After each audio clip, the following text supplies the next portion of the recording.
going to get started, I will be making the video of this available online, so anybody who misses the beginning will miss this comment unless they watch it afterwards. So let's go ahead, and I just want to start by laying out my overall goals for this ongoing series. So broadly, in terms of everything I've been doing the last 2 months, my aim is to empower people who want to promote good ideas. Like, that's been my passion. Although I only really realized that about 3 years ago. I was, helping some people edit just for fun, and thought, man, if I could just do this, 75% of the time, and then 25% of the time work on my own stuff, that would be amazing. Another way to put it is that the problem I'm trying to solve is that it took me years to go from somebody with kind of raw talent and the desire to write persuasively and communicate persuasively. And that was while having the benefit of working with, and even in some cases living with, some of the best mentors on the planet. And so, my mission in life is really, how do we scale that? How do we, as people interested in liberty, and for those of us who are objectivists, how do we scale our ability to promote our ideas?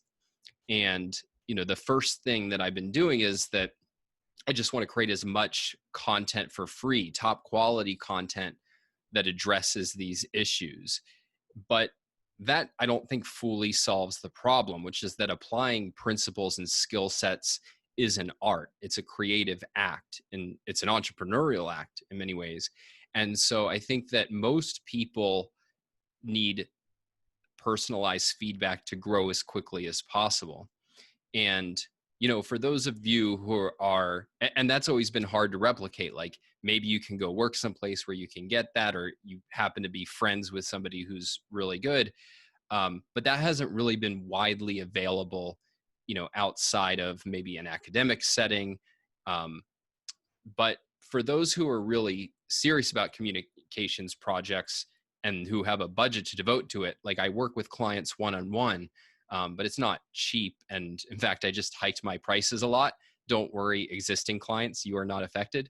But that's still, even that, my bandwidth is limited. And so what I wanted to do with this, twice a month call is give everybody the opportunity to ask me questions, to kind of hear specific insights, and then if they pay a nominal amount, eligible for personalized individual feedback in their projects.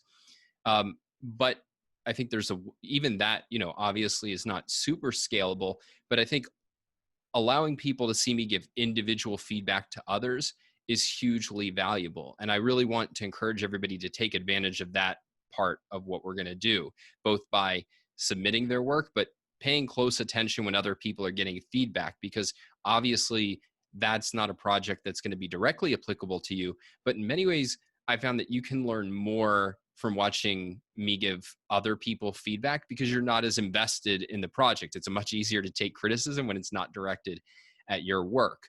But the key thing to ask yourself is like, all right, when do I make these mistakes? Or when might I make these mistakes?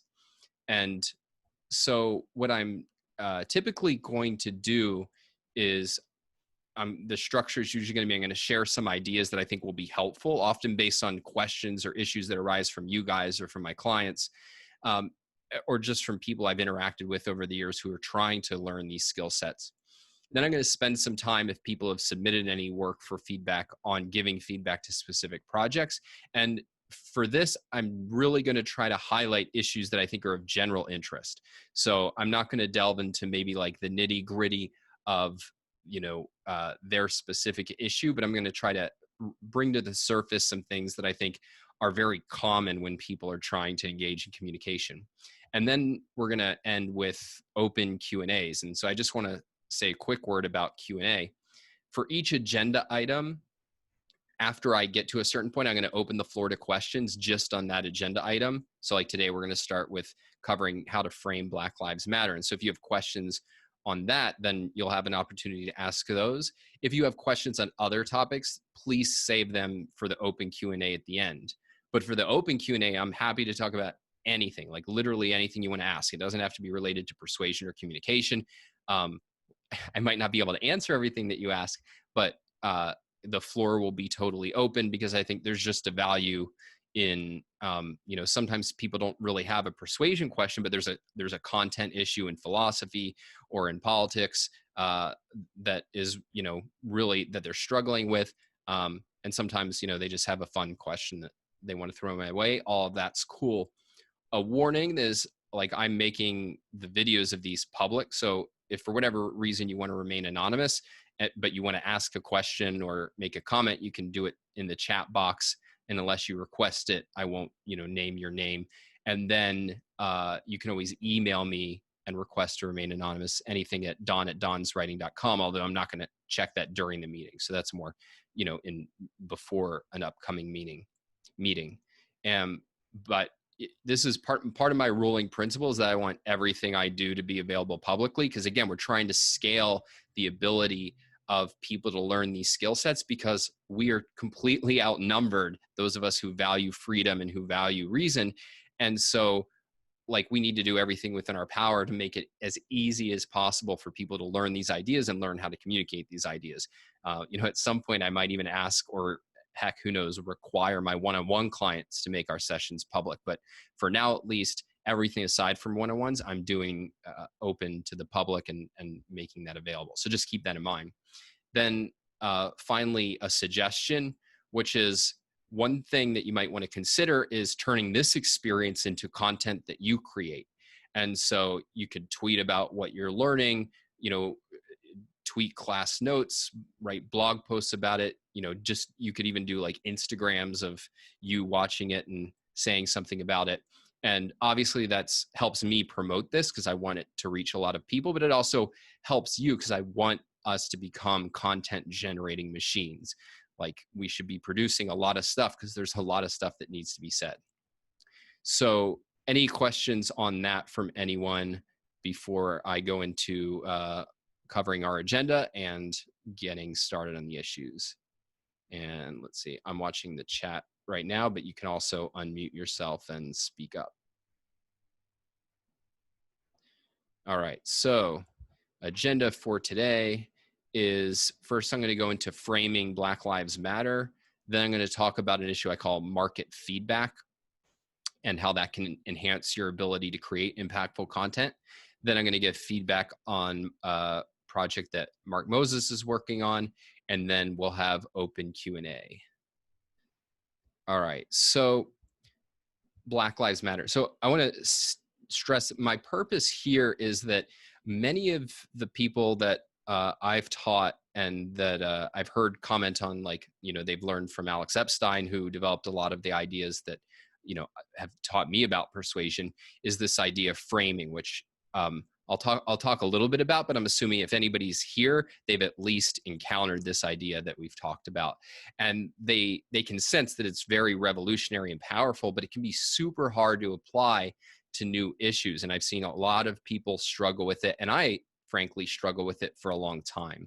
And so I wanted to give an example, and I think I'm going to try to do, you know, as many examples as I can over the next few months to really show how I approach this, how I approach and use framing. And because I think you have to see it in action and see the process of developing it in order to be able to do it. And so just as a quick refresher, you know, a framework is the starting structure of a thought process or communication process that consists of our methods, assumptions, and goals. You know, methods is how are we thinking about an issue? How are we talking about an issue? Assumptions are kind of underlying ideas about the way the world works that shape how we think about the world. And then finally, our goals. And framing is important because these hidden premises, these hidden methods, assumptions, and goals shape how we process an argument, how our audience processes an argument. And so if we give them, if they have a bad framework, it's going to lead them off the rails. And if we give them a better framework, it dramatically improves how people think about an issue. And ultimately, the real cash value is that if people agree on methods, assumptions, and goals, then in terms of leading to a conclusion, the only question is, what are the facts? And that's a much easier proposition to deal with. Sometimes you will have a lot of controversy about the facts or about how to interpret them. But if you have a starting framework in mind, it makes the job of persuasion dramatically easier. And in general, the most important thing in most debates, though not all, is going to be framing the goal. So if you follow Alex Epstein's work at our organization, the Center for Industrial Progress, a big part of what he does is reframe the goal that's operative in people's thinking, which is when most people are thinking about energy or about any sort of issue related to environment or development, their operative goal is how do we minimize our impact? Like that is the ideal, is the least impact on the planet possible. And Alex's reframing is that, no, my goal is the most human flourishing possible. And this reframing of the goal completely transforms the debate and allows him to take the moral high ground by showing how anti-human the environmental movement's restrictions on our freedom to use and produce energy is. Let's see, do I want to go? Well, let me say a little bit more at the abstract level, and then I'll go into Black Lives Matter. One thing that's important is that goals exist in a hierarchy. And part of what that means is that even if human flourishing is your fundamental goal, it's not always the most relevant way to define the goal for a given issue. And in fact, Alex doesn't even always define the goal in terms of human flourishing. Sometimes it'll be narrow, like human progress, or it will be a livable climate. Or sometimes it will be even much narrower than that. It'll be kind of a standard that leads to human flourishing in a realm like energy, where he'll focus on low cost, reliable energy. And so we need to, it's not obvious then what goal should we be identifying as operative in a given domain. And that's part of what we're going to work through with Black Lives Matter. A goal should avoid contested terms. So like, we might hold that the goal in a given area is, let's say, justice or equality. But what we mean by these terms could be very different than what other people mean. So if we're trying to frame people's thinking, having a contested term that means dramatically different things to different people is not going to be a useful way to frame. Ideally, the goal we set out and name should be obviously appealing. It might not be 100%, but it should at least sound attractive to people. So when we ask people, is your goal human flourishing? Like, you want to maximize human flourishing? Most people will agree to that. And if not, you can have a conversation where you clarify what you mean by human flourishing. And again, many, many people will agree with that. You don't have to go into huge argument once people just understand what you mean by the terms. And so that's sort of like what you're aiming for. You're aiming for a goal that's going to be appealing because you're trying to get people on board so that then you can apply that goal to a specific issue. And again, I'm going to work through an example of this in more detail. So I just want to name at a high level some of the considerations that I'm going to go through when I'm trying to formulate the right goal. The goal should be obviously applicable. So that's why, like, human flourishing, I think for the Black Lives Matter thing, even though ultimately that's what I'm aiming at, is way too remote from a debate over race and how the government should treat race and how we as individuals should think of race. And so you want to have something that people can see the connection to the issue of how that goal is going to set our standard for thinking about an issue. Now, in the comments in Zoom, I shared two things. The first one is Black Lives Matter framing handout. And there's really two things included in that. So the first part is where I kind of give an overview of how I would frame the issue, as well as some examples of framing that issue in practice. Below that, you'll find my raw notes. This is when I sat down and tried to think about, well, how would I frame this issue? They're not fully objective, but I think it's mostly clear, kind of, I tried to write in complete sentences. And I don't expect you to like go through this and draw some like enormously huge insights. What I wanted to share, what I wanted to stress in sharing this is that if you're struggling to identify the right goal that you want to frame an issue with, it's going to be messy. Like, as you'll see, I'm kind of all over the place. I kind of go in one direction and think, no, that doesn't make sense. I have something and I'm refining it. It's going to feel messy. Like, you shouldn't feel like, oh, I don't know what I'm doing because I can't instantly come up with this very clean framework. So that's really the only takeaway that I really intend people to get from that. If you can get anything else from it, good. Tell me about it, and that will be interesting to know. But I know sometimes I've been able to see the notes of really good thinkers in action, and once in a while I've been able to unearth some gems. So hopefully that will be useful. But our main focus is just going to be on this higher level framing that we get at the beginning. So the context of what we're talking about, just so everybody knows, is we have this murder of George Floyd by a police officer, and this reactivates a debate over racism, and especially in the context of racial injustice by the police against Black Americans. And it has led to questions about protests and how to think about those. And there's a real question of how to understand the nature of a movement, which I've commented on, I think in maybe in Twitter. We can talk about that, but I want to kind of set that aside. That's just our starting context. And I'm really just focused on how to frame the debate that's occurring over race. I think those other issues are kind of, they involve a whole lot of other considerations. And I would say that our starting framework has offered us a choice between this idea that there's systemic or structural racism, and that's the evil we're fighting, and then the solution is anti-racism.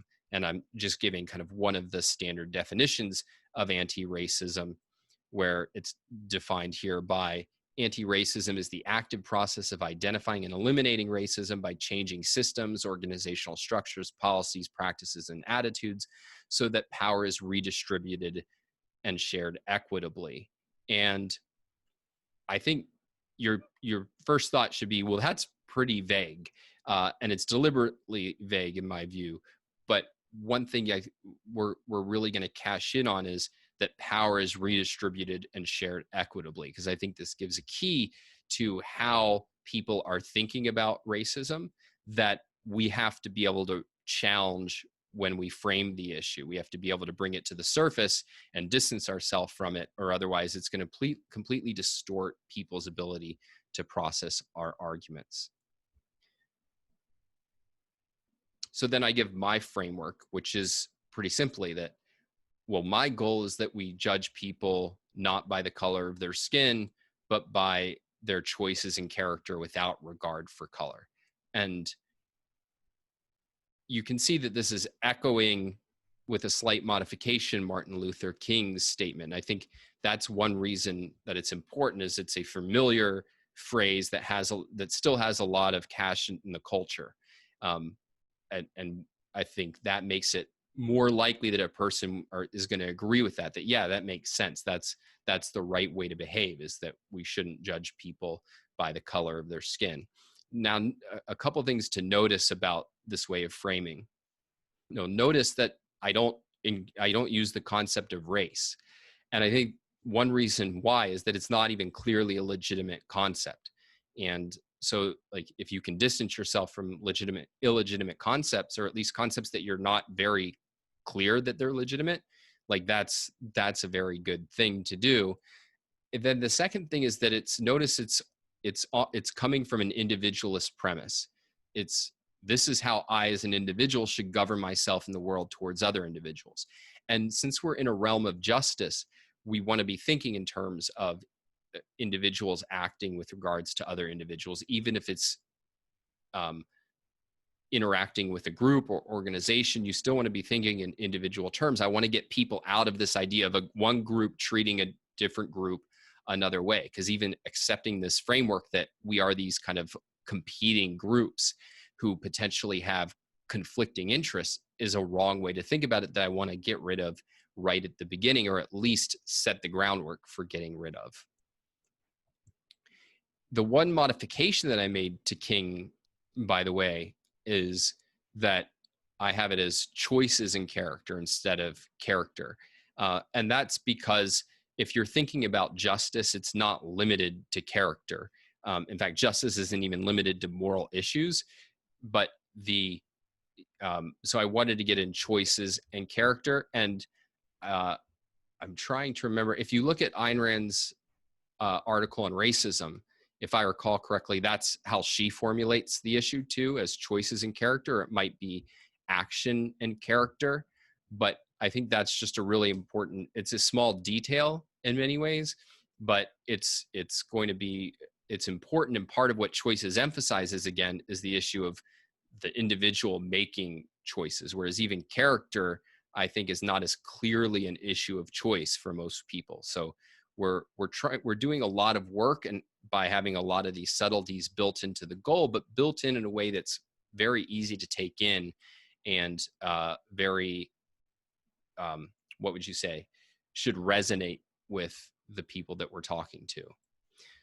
So that's at the level of goal. And then I think there's one big assumption that has to be addressed in framing.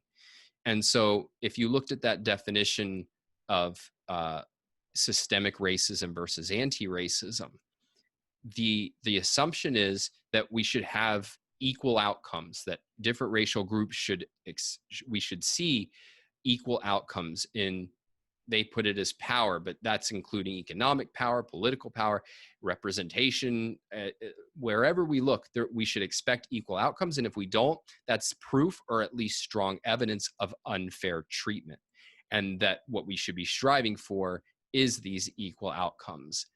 And as somebody who's coming from an individualist premise, that our goal shouldn't be equal outcomes, our goal should be fair treatment, and that people should be rewarded for their good choices and actions and penalized for their bad choices and actions. And there's no reason to expect that if individuals are just and are treated justly, that if we look at them as groups based on skin color, we would expect equal outcomes in every area. And I mean, this is a big point that Thomas Sowell made. Now, he's not on an individualist premise in most cases, but it's still, he did valuable research where he pointed out that basically there's no society that we ever see that has equal outcomes among groups, and that groups that, so one point he'll make is that, if we assume that it's kind of white supremacist discrimination that's leading to these unequal outcomes, then we have no way of explaining why Asians outperform whites in the United States by many measures of success. And so the kind of underlying framing point here is just that we're not concerned with equality of outcome. There's no reason to value that, and its absence is not proof of an injustice. Proof of an injustice comes only looking at the individuals and how they're treating one another. So that's at the highest level of how I think about the framework. We're going to get into how that actually gets cashed out and applied in a second. But any questions at this point? I know I threw a lot of things out there, so I want to make sure that everybody's clear on where we are. And you can unmute yourself or ask something in the chat. I'm just assuming, Don, that tweet from Chelsea Handler, you're going to address that? Yeah, I'll come to that, because those are sort of examples of how I actually apply framing. Because so with framing, there's two challenges, right? One is to define the framework for yourself about how should we be thinking about an issue, and how is my audience thinking about an issue. The second is, how do you actually do it in practice? Because one thing that I found that I'll talk about is that a lot of people think, oh, I have to have this big digression anytime I start writing a piece where I'm saying, here's my goal, here's the assumptions, here's the methods. And it's like, yeah, that doesn't seem like good writing, and it's not. So I wanted to give some illustrations on how I try to, in effect, do unobtrusive framing. So we'll get to that. All right, great. So then that I gave kind of my high level framework. Another way to look at framework is that what you're reframing are alternatives of good and evil. And there's a concept Alex uses of arguing to 100, which I don't talk about. I think it's a really powerful concept if you understand it, but I think there's certain things about it that I have difficulty explaining. And so just for me personally as a teacher, I don't want to teach anything that I don't feel I can really empower you with. But one aspect of arguing 100 that's really helpful is getting that for any issue, what we're given is not just goals, but alternatives. And so what we get are goals, which is the goal, which is the highest good, and then sort of the anti-goal, the lowest evil. And so it's helpful to have clarity about the different evils versus good alternatives that are presented to us. So at the highest level, we have today, I call this, the old framework that we're going to try to replace is systemic racism versus anti-racism. And then the new framework that we're going to replace it with, judged by color of skin versus judged by people's choices and character. We have, the old assumption that we face a choice between inequity and equity. And then we're replacing it with a new assumption or new political goal in this context: violate individual rights of Blacks versus respect and protect individual rights of everyone equally. We have, the old or the existing framework of white privilege versus white guilt, and we want to replace that with racial discrimination versus equal treatment. So these are just different aspects of the debate that where we are offered alternatives that we would want to reframe as they come up. So I want to make a kind of general point before I go into examples about how to apply framing. And that is that when we're applying a framework, we shouldn't feel like we need to establish some large superstructure either for ourselves or for our audience. We only need to figure out the existing and the better framework insofar as it's necessary to help the audience understand the argument that we're going to make. So it's not that you have to have some total map of an issue. Over time, you should be able to develop one if you focus on an issue for a while, or if you're going to write something like a book, you better know the full framework that you're dealing with. But it's not like if you want to write an op-ed or a blog post about the Black Lives Matter debate, you need to be able to understand and have identified every single assumption, method, and goal that's at stake in the issue. But insofar as it's important for the people to get the conclusion you want them to reach, you need to be clear on it, and then you need to make the reader clear on it. So for example, it might not even come up white privilege versus white guilt in an op-ed that I'm going to write on this issue. And so I don't need to have worked out a better way to frame that. But if it does come up or if it is important, then I need to work out that framework and share it with the audience. Then when I'm sharing it with the audience, I mentioned that I want to do it in an unobtrusive way. So I'm not going to give them a whole lecture about framing. I might do that under some cases. If I'm writing a book, The Moral Case for Fossil Fuels, and I have the space and I can start by really building a lot of motivation, then it can make sense that I'm going to spend some time saying, I think there's a bad framework that's distorting how we think about things. Here's my framework, and I'm going to apply it throughout the book. But we can actually do it in very kind of straightforward, very fast ways. And, in my course, Persuasion Mastery, which I know some of you have watched, I give some examples of how Alex will very, very quickly introduce, reframe a goal or reframe a method. Here's just an example, and this is not, I didn't work this out to the level of which I would publish this, but at least it indicates how you might introduce framing in a way that's non-obtrusive. So I have it as, the murder of George Floyd is causing us to reflect on the continued existence of racism in America. And there's no question that people in this country are too often judged by the color of their skin rather than by their own choices and character. Now, notice right there, what I've done is I've just asserted the goal. This is the way that I'm framing the issue. And it's not a big song and dance. It's asserted. And part of the reason why I feel okay just asserting it is because in developing the framework, that was exactly what I was trying to do.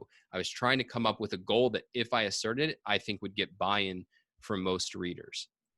So then I go on. Where is it? Okay. Black Lives Matter. And it's disgraceful that more than, Black Lives Matter. So I'm not talking about the movement right here. I'm just talking about the fact. Black Lives Matter, and it is disgraceful that more than 50 years after the death of Martin Luther King, they are treated as if they didn't. Witness is just one example. That many parts of the country, you cannot drive 10 miles without encountering a Confederate flag, the symbol of a regime that fought for mass enslavement of millions of Black lives. So this isn't a framing issue. This is sort of, we'll probably talk about this more in a future case. This is sort of letting the audience know where I'm coming from and where I'm not coming from, which is that they are instantly trying to put me into a tribe, right? And if I'm going to challenge Black Lives Matter as an organization and an ideology, I need to let them know that I am not coming from the tribe that denies racial injustice, that denies that it's an important ongoing issue. They can't easily just classify me as a standard conservative. Mark just asked a question, is this material covered in the notes we have access to? It's not all spelled out the way I'm spelling it out now, but you'll see sort of you'll see the examples and the framework. And again, the recording of this will be available after we finish today. Let's see. Okay, so I'm kind of deactivating their kind of tribal filter so that then they're going to listen to me when I come in and challenge Black Lives Matter. Unfortunately, the leading organization claiming to fight racism today is Black Lives Matter, capital letters, which demands that we do judge people by the color of their skin. So instantly, I'm putting them on the side of, fighting for the lowest evil. And now I'm going to explain that. Instead of demanding equal treatment for Blacks, it demands discrimination against whites. Instead of a society where every American is treated equally by the government, it demands the government penalize whites and reward Blacks in order to achieve equal outcomes. So now I've unearthed this assumption, and now I'm going to kind of give an indication of why I think, the equal outcome assumption is wrong, and give my moral evaluation of this movement by saying Black Lives Matter is morally no better than the white supremacists it condemns. Both ideologies believe that we're primarily members of biologically determined groups locked in an endless battle of oppressor and oppressed. They reject the real and only alternative to racism, individualism.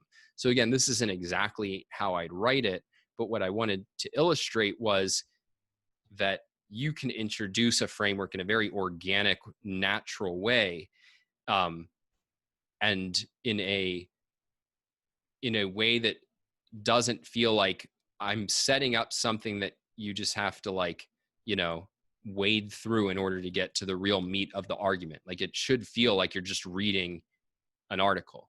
And again, I want to illustrate, this is not a perfect example of writing in every sense. Like, particularly, I think, you could think of that last sentence as more of a hook than a conclusion, because it raises a lot of questions that aren't answered. But as I stated, the goal here is just to give an illustration of framing. Now I want to give two more examples of what we are calling unobtrusive framing. So I responded to a tweet from Chelsea Handler.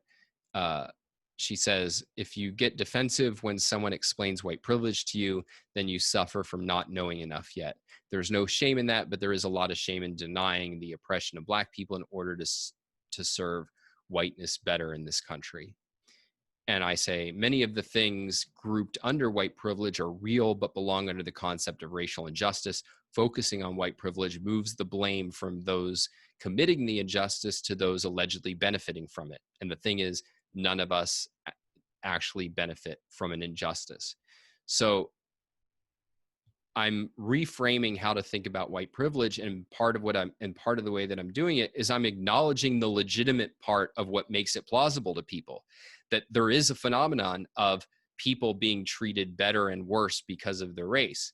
And what I'm saying is that putting the focus on the people who allegedly benefit from getting treated better is taking away our attention from where justice really requires to put it, which is on those committing injustices, and condemning that, not condemning the people who allegedly benefit. And then I make the point that we don't benefit, which I think is a powerful point.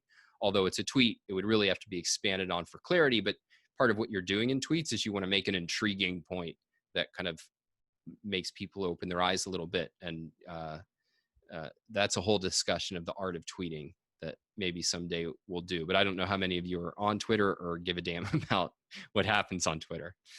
And then so finally, an example of reframing the definition of racism. I'm responding to a clip from James Lindsay where he's linking to a video where there's a few people debating the author of White Fragility. And one of the points that the author of White Fragility made there is that much racism is unconscious and unintentional. And this is part of the whole trying to paint everybody as inherently racist. And what I say is, one of the points is if you rob racism of conscious intent, you rob it of its status as a moral evil. And so this is really kind of more of a methodological point that I'm giving people, which is that that they're trying to redefine the term, and if you accept that redefinition, it's going to come at a very big cost. The cost is that you're taking something that we all agree is evil, and you, by your definition, are rendering it completely amoral. That if it's inescapable and accidental, then it's morally neutral. And that should at least make people question this idea of, does that definition make sense? Do we really want racism to be an amoral issue, or should it be treated as a moral crime? And so all of this is about setting up a framework that gives us the moral high ground and seizes it from the people who currently hold the moral high ground. So that's what I had to say. What I hope your takeaways are you have kind of a vision of what it would mean to work out a framework in this very relevant debate today, and what it would means to apply a framework, which is not usually to give a big song and dance about, you have this framework, now here's a new framework. It's a tool for you to set down these clarifying goals, methods, and assumptions so that then you can make more in-depth arguments that are not being polluted by invisible premises that are distorting how people are processing what you're saying. Okay, so I'll open the floor to questions on this issue.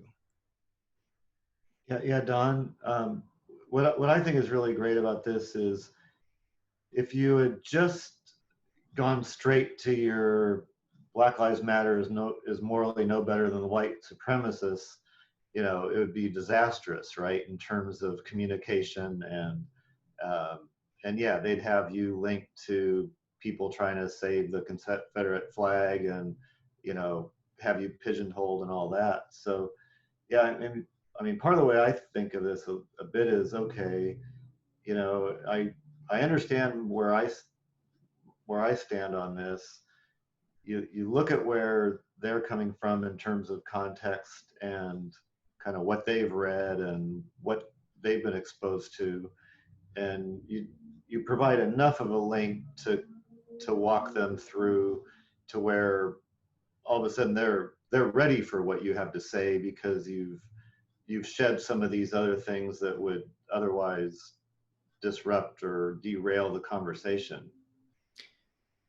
Yeah, so one thing to keep in mind is, if the goal of framing is to recognize that there is an underlying process or underlying ideas that are shaping how your audience is processing your argument, the wider issue here is that as a communicator, you're always thinking about how is your audience processing your argument.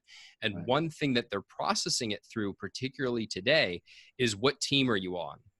Mm-hmm. And are you on the good guy team or the bad guy team? And so I need to be aware that they're instantly trying to group me into a team.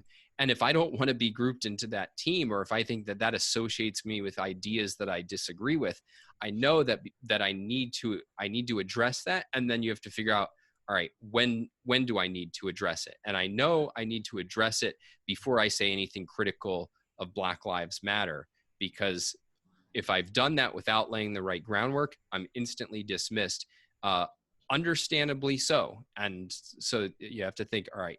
And so, but it also has to be organic to you and your view. So it can't be pandering. So I personally, some people disagree with me, and that's fine. Like, I actually do think that the slogan Black Lives Matter comes from a legitimate place. Like, if you think that, for instance, there's kind of a war on young boys, or the nation doesn't appreciate, our culture doesn't appreciate the role of fathers, and you say fathers matter, or boys' lives matter, then I think that's legitimate. You're saying that in our culture there's a special problem of treating these people as less worthy in some sense. And if you think that that's true, and I do, albeit with disagreements, in terms of what are the real problems and what's the scale of them and so on. To me, that was a very genuine statement to make. And so, what you shouldn't be trying to do is like, well, how do I appease them and like make them not judge me? You have to be very authentic and honest about your position. But to me, that was coming from the place of, look, I totally agree with people who are concerned with issues of racial injustice in this country. And I think, and what I'm going to argue is that if you share my concerns, what Black Lives Matter, the organization, is doing is poison. And so that's sort of what I'm doing. It's in a certain way framing, but it's really part of the wider context of you're constantly thinking about how, not just where your audience is coming from in the abstract, but where is their mind and their motivation at every step. And that can feel overwhelming when I say that, and you're kind of just, developing as a writer. It's not that you're going to go through and at every time you write a word go, oh my God, where's the reader's mind? And you get paralyzed. You'll just develop an antenna for it. And you should just have as a goal, as a mental set, I want to feel when I'm writing to a reader. Where's that reader coming from? And your subconscious will do a lot of the work for you.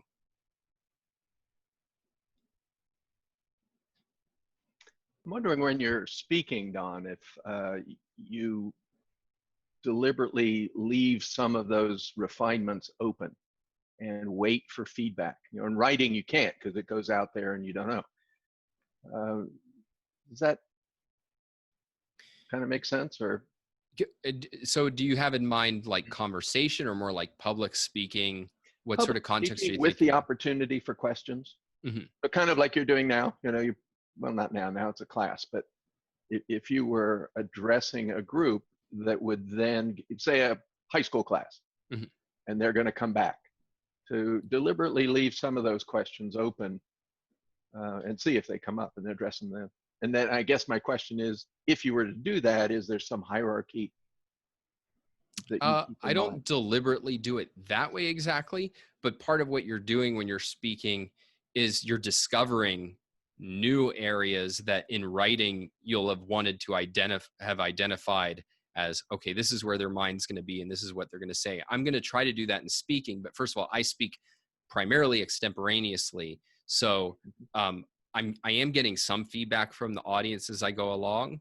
But I am trying to like frame things in a way that they can follow it and that there's not going to be any speed bumps or anything that is going to like alienate them as I go along. But the nice thing about speaking is I know that they are going to raise objections, and they know that they can raise objections because I'm going to tell them. Usually I let people just ask questions as I go along, but even if you save it to the end, you get a little bit more leeway than you do as a writer, because they're seated there and most people won't just walk out. But they know they'll have the opportunity to question you. So they're a little bit more forgiving in a way that in writing, like you really have to nail it. You have to get everything right, or you're basically done with that reader. Yeah. No, that was real helpful. I guess another just question. I had asked about that particular tweet because, not being familiar with Twitter, since you came first and she came second, I thought she was responding to what you said. And so my question was really, well, gee, did you, because I mean, when I read what you said and really think about it, I mean, it really, I get the point, and I wouldn't have thought of it necessarily. Did you have any more follow-up with it? Did it do any good, or at least anybody else that maybe was persuaded by her to begin with was different? Did you get any evidence that way? Well, it got a lot of engagement. Now it's mostly by my following, but one of the reasons to like retweet and comment on, celebrities or people with big followings is that they'll see it and sometimes respond, which is awesome because that's really good for getting a big audience. But often people who follow their threads will see it and respond. I can't remember exactly what went on with that, but I am going to talk a little bit about why I think Twitter is really useful as a communicator, even if you're not a big social media fan, because it's well, we'll come to that in just a second, but Okay. it's a really Thanks. powerful platform. Even if your goal is not to be good on Twitter, for making yourself a better communicator in other realms. Any other questions on this part of the agenda?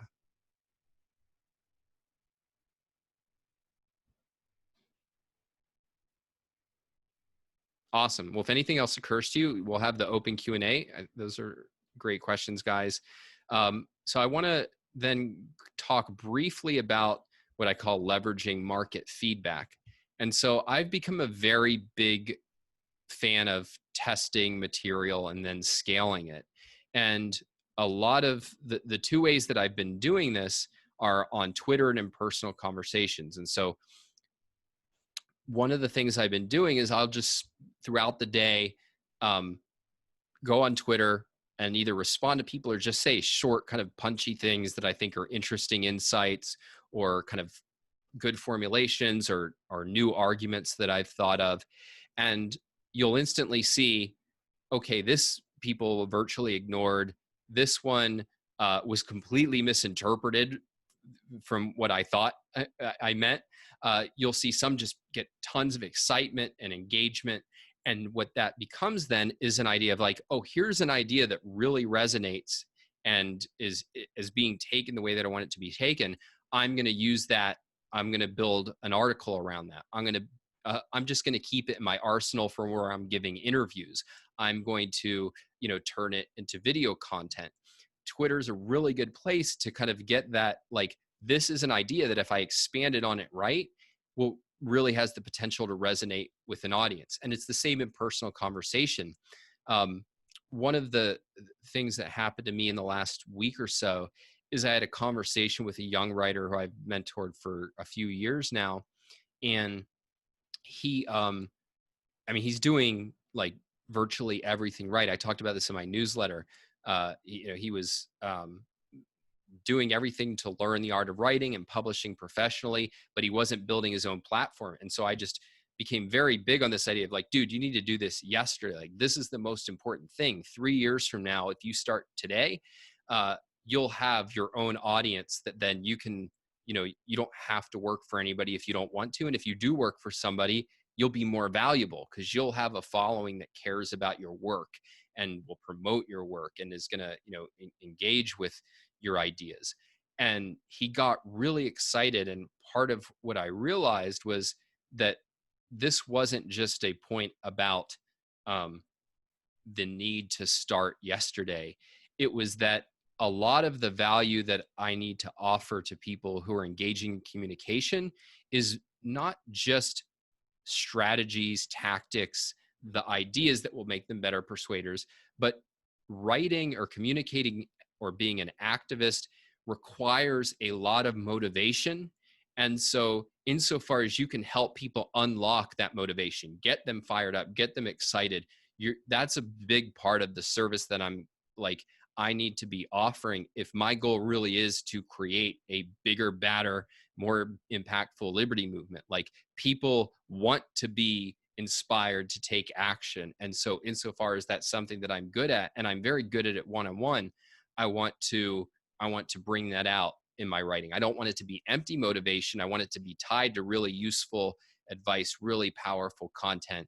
But I think I had undervalued the role of not just giving people good advice, but really making it kind of harder for them not to take it than to take it.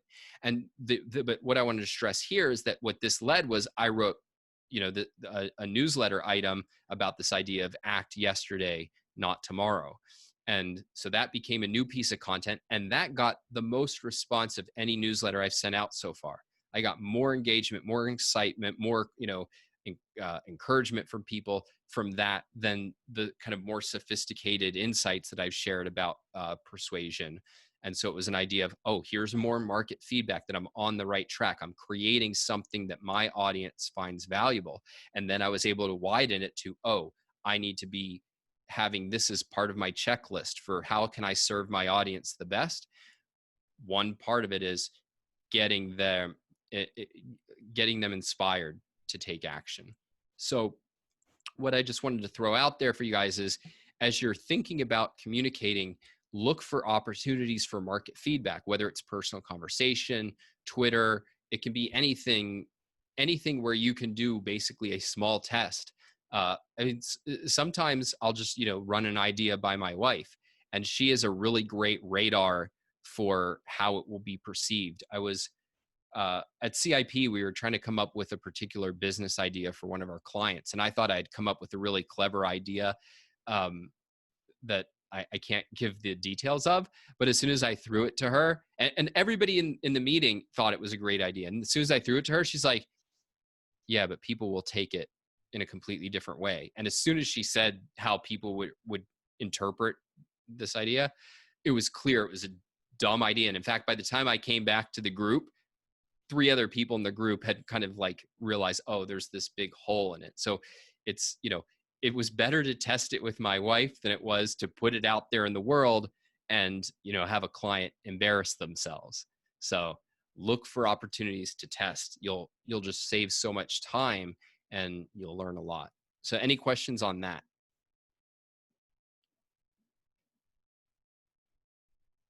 Yeah, Don, this is Mark. I apologize for the low volume. No, it's okay, Mark. I can hear you. Okay, good.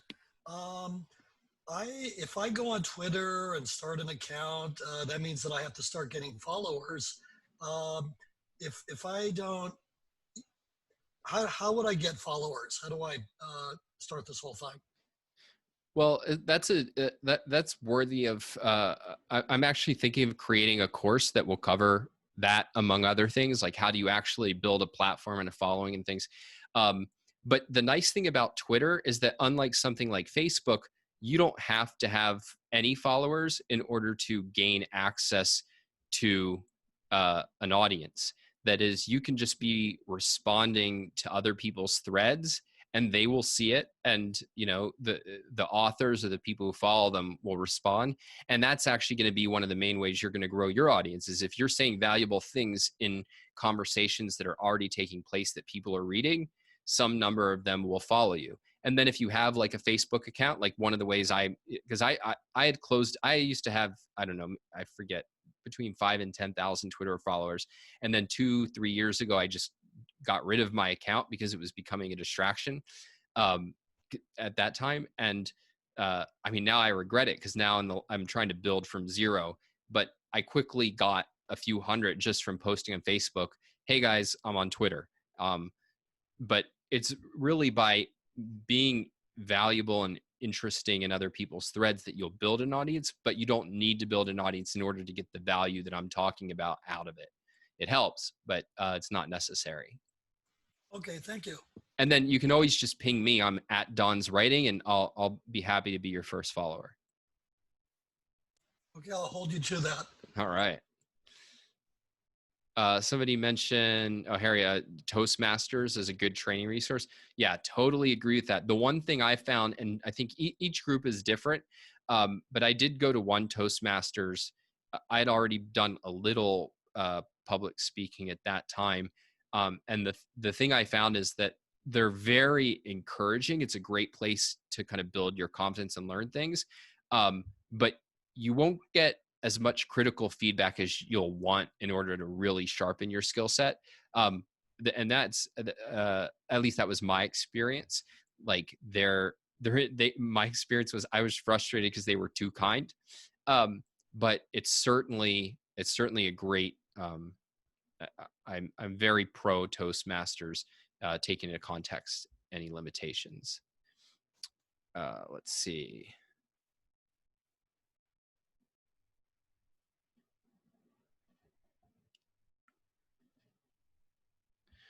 So, okay. I want to then get to make sure we have plenty of time for questions. So I want to talk briefly about Mark's book project, and I'm not going to go into the details of it the way I will when I talk to him one-on-one. But what I shared was I gave his kind of overall outline of the book, and then his outline in chapter and notes for chapter 1.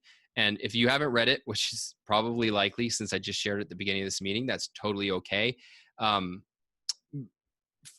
I'm going to try to make it objective as we go along, but yeah, so it's there for you to read if you want to, but what I say should be pretty self-contained. And let's see. All right, Mark, you ready to go? I'm ready.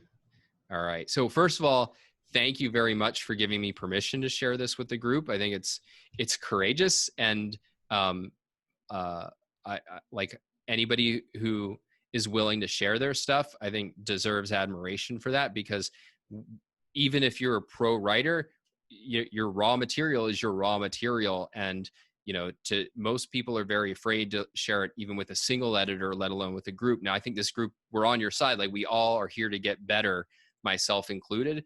And, there's this principle that Pixar talks about of going from suck to non-suck. And the idea is, they say that, they've created, more classics than virtually, anybody except for Disney, which, they're part of Disney now. And even with the best writers on the planet, every great idea started as a bad idea. And so every great book, I mean, if you guys would have seen the stuff that eventually became my books, you'd think, Don, you should be fired. So, criticisms are not about the person. They're always about the product, and every product deserves criticism, because every product can be dramatically improved. So I don't want any of the critical comments I make to be taken as anything, negative about Mark or Mark's idea. It's about, how do we take this core idea, which I think is really promising, and turn it into the best product possible. So with that disclaimer out of the way, I think, and I'm going to focus on problems just because I think that's the most useful thing for this group. So there's two issues I want to discuss. One is the theme of the book, and two is the importance of orienting your audience. And again, I think these are two pretty universal issues, even though I'll be talking about them in the context of Mark's specific project. So Mark has the theme of, as solving the municipal financial crisis requires limiting cities to activities that only government can perform. And I would say the theme here is too vague, and at the risk of this sounding way too offensive, I think it's actually Kantian in a certain way. It's like, we're going to start with the seeming plausible form of a correct role of government, right? Activities that only government can perform. And then we're going to try to deduce content from that. Like, all right, government should only perform what they can perform. And now we're going to try to take, well, what are the things that only they can perform? And this is kind of similar to how Kant says, okay, morality, we start with like this form of, it should be the universalizable. And he thinks that then you can deduce that this means X, Y, and Z virtues. And hey, it just so happens that X, Y, and Z are the Christian ethics that I, Kant, grew up with and believed before I even came up with my whole sophisticated argument for it. And in reality, you can't go from content to form in that way. You can't take an empty form of, that which can be universalizable and then bring out content from it. And I think in the same way, you can't bring out content from things only government can perform. And Kant's critics pointed that out. They said, actually, like, you could universalize a whole bunch of really awful things. And I think there's something similar going on here, Mark, which is that, I take your view to actually be that government's role is to protect individual rights, but you're sort of backing into it. And I suspect that's because he doesn't want to turn off his audience at the beginning. He wants them to think, all right, yeah, that's a reasonable view, that government should do what only it can do. That totally makes sense. But then it's going to turn out amazingly that the government can only do what Mark came in thinking it should do on different grounds. If you didn't have a view on different grounds of what government should do, and you just started, like, this was really your starting point with the form of government should only do what they can do, it wouldn't really get you anywhere, right? Because people would just say, yeah, only government can get us to act for the public good. Only government can get us to put the public interest above profit and greed. or if they're more sophisticated, yeah, only government can resolve market failures. So the form doesn't actually give you the content you think it does, even if you think you have a pretty good argument for why it would. And oh, I just lost my notes. All right. Now, so what's the solution to this? Because insofar as you're worried about just like giving people some insane conclusion that they'll reject instantly, like my view is that, you know, the government should only protect individual rights, and this means getting rid of 90% of what it's doing. That would alienate and probably baffle the audience. So you are trying to solve a real problem with the way you're formulating your theme, and I'm going to come back to that in a few minutes. But I want to talk about how this same problem leads to the second problem. So this is looking at chapter 1. And we have this setup. There's a municipal financial crisis. That, remember, that's part of the theme. And then there's an explanation for the cause and the solution. The cause is a bad framework for decision-making, though really, this is a small point, but it's really they don't have any decision-making framework. And then the solution is a better decision-making framework. But what doesn't Mark tell us in the first chapter? He doesn't tell us, at least from the outline. And Mark, I'm going to give you an opportunity to, you know, say, Don, you completely misunderstand what I'm doing. That's totally cool. I'm going to go on my rant first. He doesn't tell us what the decision-making framework is. It's left super vague. And again, my suspicion is that it's because he doesn't want to alienate the reader by giving them some controversial decision-making framework at the beginning, or make clear what conclusions that decision-making framework would lead to.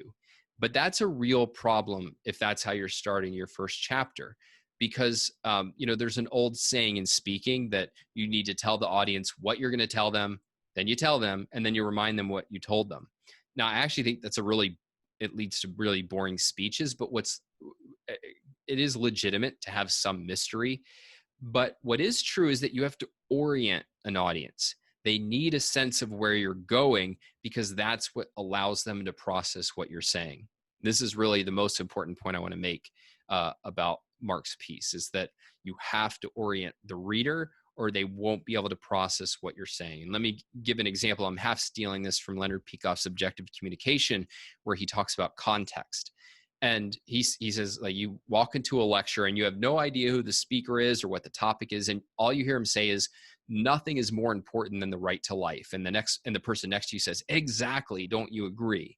Like, what's your answer? And your answer is you have no clue, because you lack the context for interpreting his statement. You literally can't file that as a listener. It's kind of hanging up there waiting to be classified and given meaning, because you don't know why he's saying it and what he specifically takes it to mean. The way that an audience processes your logic is that they have some sense of your overall conclusion that you're arguing for. And they're filing each piece as, does this actually support the conclusion? And now I say they have some sense of what your overall conclusion is, because they might not know exactly what it is. It might be impossible for them to know at the beginning, because you might be introducing a new complex idea that takes time, but they have a sense of it. And this idea of giving people kind of a sense of where you're headed, it mirrors even the way we understand a sentence. So we can go back to Kant. Part of what makes him hard to read, aside from confusing terminology, is that he writes in these insanely complex sentences where you have a bunch of qualifiers and asides before you even get to the subject of the sentence, and then you have to hold 10 other things in mind before you get to the predicate. Whereas the way that we read is we quickly search for the subject and ask ourselves, okay, this is about X. What about X? What's the predicate? And we're constantly engaged in this process of orienting ourselves and then following the train of logic.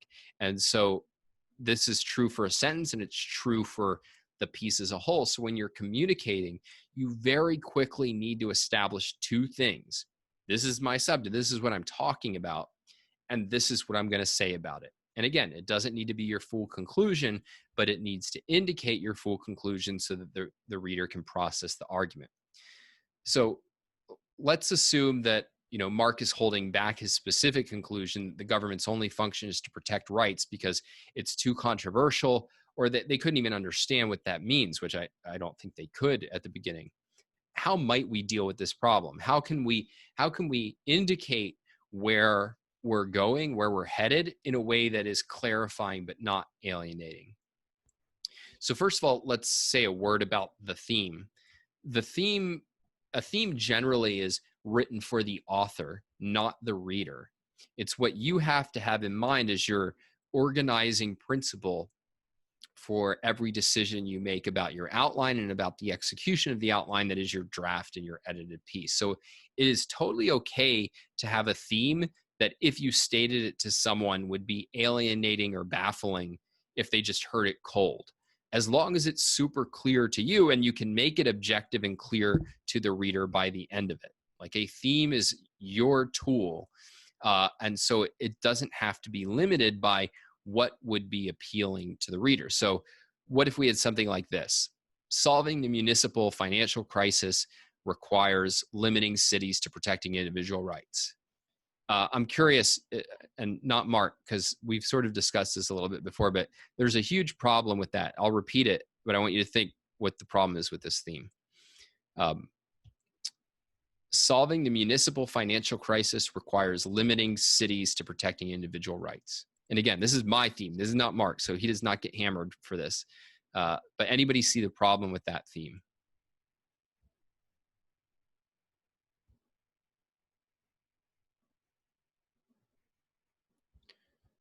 Well, it's just one problem, which is that it's not true. So it's one, but it's a big one. It's not true. Like, you could limit the city government to stabbing citizens in the eyes and you'd solve the financial crisis, right? Like, there are other ways that you could solve the financial crisis than by limiting it to the protection of rights. Like this, and so the serious point here is that the solution doesn't seem to fit the scale of the problem. The example I gave Mark when we talked about this before was like, if you asked me how to lose 10 pounds and I said, oh, that's simple. Pay $100,000 to go on one of these Mount Everest expeditions. And if you survive, you will lose like 10 pounds very quickly. And you'd say like, dude, that's a little extreme. And so here we have, a financial crisis, which is a great hook. It's a great reason. It adds urgency and makes clear the need for somebody to rethink the purpose of municipal government, but it's not the justification for limiting the government to protecting rights. And the deeper issue is that's not Mark's reason for believing that you need to limit government in order to stave off financial crises. At least I'm assuming that it's not. You can correct me if I'm wrong, but I'm guessing your view isn't that like cities that don't face financial crises should just keep doing what they're doing regardless of how corrupt it is. So one of my key principles, and really my foundational principle of persuasion, is that we persuade others by sharing the ideas that persuaded us. And so the real question is, why do I believe that municipal government should be limited to protecting rights? And so that's going to be something, speaking for myself, of like, to make localities the best place to live for residents. So it's to make localities so I would state sort of my governing idea as to make localities the best place to live for residents, municipal government should be limited to protecting their rights.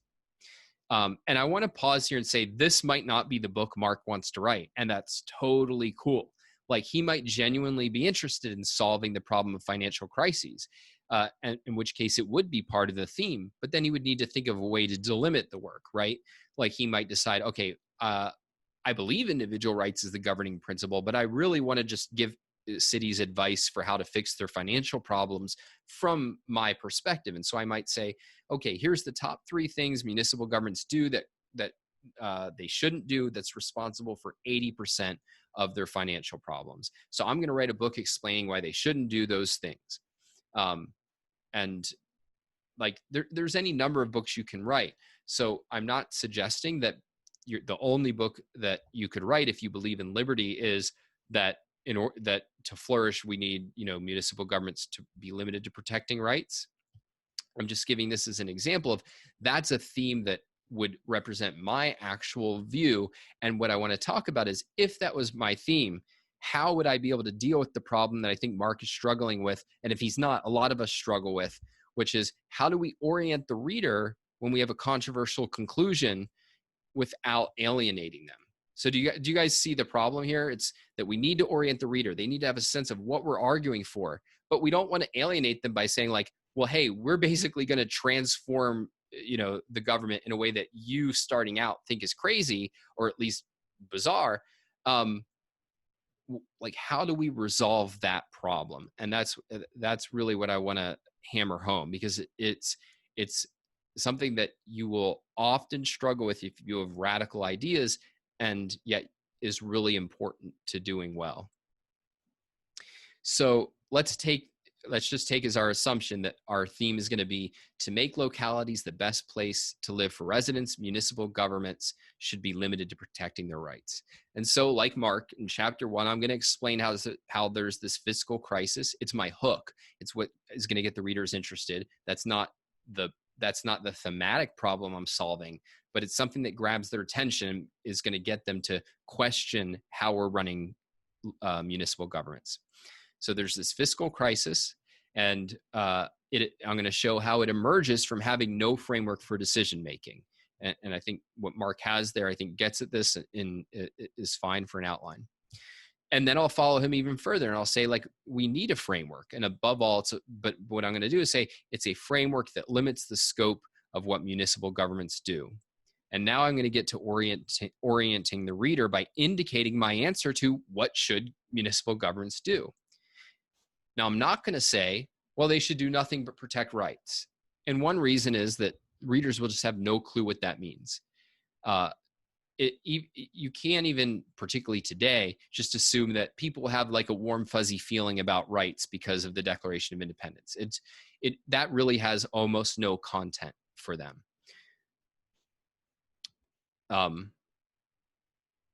So they won't have a clue. What I will say is something like this, and do not take this down word for word, Mark, because this is not like a perfect formulation, but I just want to indicate how we can orient the reader without alienating, without giving our full conclusion at the beginning. So I would say something like this. We need a decision-making process for governments that has a clear goal, making this locality the best place to live for residents, and that has a clear conception of government's role in achieving that goal. And that has to start with understanding what government is. Government is an agency that has a monopoly on force. It's able to use physical force. And what this book is going to show is that this has major implications for what government can do constructively. Many of the problems we see in government aren't from governments functioning poorly, but from governments trying to do it by their very nature they can't do.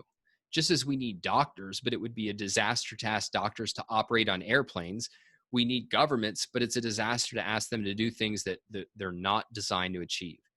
Governments are protectors, not creators. We need them to define laws to protect us and enforce those laws. This conception, which I'll elaborate on throughout the book, will lead to a much more delimited role for government, a role that will allow government to do their job and thereby allow us to flourish. Again, not the exact wording, but I think you can see the reader can get an idea of, okay, he's going to try to lay out a specific role for government. It's an important role, he thinks. It's going to have something to do with protecting us, keeping us safe, but it's going to be way more limited than what we have today. Now, they might be skeptical of that, and they don't know fully what functions you're going to say they should be doing and what functions that they're not going to be doing, but they have a sense of where you're going. They can now start to take in what your decision process is going to involve. And so I want to underline that I'm writing basically the Don Watkins version of this book. So, Mark, you could have a very different vision, and that's fine. And if you want to indicate here, you can. But I really just wanted to stress for the group these 2 points of how to think about themes a little bit, and then orienting the reader by giving them an indication of where you're going in a way that's clarifying without being alienating. So I'll open the floor to questions, but I want to start by any questions or comments from Mark. Yes. Oh, sorry. Different Mark. Yeah. Oh, sorry. Yeah. Sure. Mark Moses. Yeah. Okay. So, I hear what you're saying. I'm following it I guess where maybe just a couple things, and this has to do with organization of the book, right? Where do I bring in the government as force, right? Where's the appropriate time to introduce that? And I have that I have that right now in a chapter 2, figuring my concept going in is chapter 1 is orientation, motivation, really establishing that there's urgency here. This is an important issue that requires important decisions and action. Mm-hmm. So, but that maybe that's a future conversation about just strategically where to introduce that. Well, let me say one quick thing, because there's a universal principle here that for any of you who are planning on writing a book, one of the challenges with books is, and every book has this challenge, which is how to deal with the first chapter, because you have to establish a bunch of context, but you have to keep it interesting and motivating. Right. You have to let them know where you're going, but some stuff they're not going to be prepared for because the book isn't going to establish a ton of context. So there's a real art to it. But essentially what I would say is you introduce the idea of government as force, but it's more in the form of, can I make that at least plausible what I mean and why I think it, knowing that it's a promissory note for the reader that I'm going to explore later. And so in your first chapter, your introduction, you're going to have promissory notes. Now, they shouldn't just come across as completely arbitrary. Like, it shouldn't be, I'm going to prove that the government should get rid of everything except for police and courts. That's too alienating a promissory note. But saying like, government is force, I'm going to explain more about this in chapter 8 or whatever it is. Right. But this is how I'm thinking about the role of government or the nature of government, and then that's going to shape what government can and can't do. The reader can get that, and they can get, okay, I'll see more about this later. So there will be things that you're going to expand on throughout the book that you have to bring up in chapter 1. Right. And then not to defend my Kantian formulation, but in terms of, because when you mention it, it is indicative of something I'm struggling with, because people hear, what government can perform. Well, only government, can, tyrannize the local population with arbitrary local codes and laws, right? So but where that is, where I try to deal with that, or how I try to deal with that is, I've got a couple decades of experience that I can draw from explaining just the practical side of how only having, the hammer in your toolkit is limiting to what you can perform. That, you can, that I think the way I try to formulate it is, the local government's only comparative advantage in providing services is that power of force, right? So, trying to